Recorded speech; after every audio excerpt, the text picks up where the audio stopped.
Cegah persebaran virus COVID-19, terutama di lokasi TMMD ke-110, Kodim 0813 Bojonegoro, relawan PMI Kabupaten setempat melakukan penyemprotan disinfektan di lokasi sasaran TMMD, Desa Ngerancang dan Jatimulyo.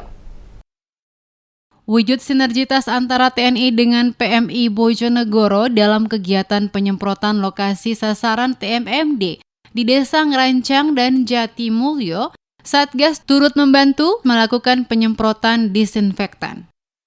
Penyemprotan ini bertujuan untuk mensterilkan lokasi sasaran TMMD, meliputi tempat-tempat umum yang sering dikunjungi masyarakat setempat, mencegah penyebaran virus COVID-19. Sersan 2 Lajahidin mengungkapkan, penyemprotan disinfektan adalah wujud untuk mematuhi protokol kesehatan dan mencegah penyebaran virus COVID-19 di lokasi sasaran TMMD.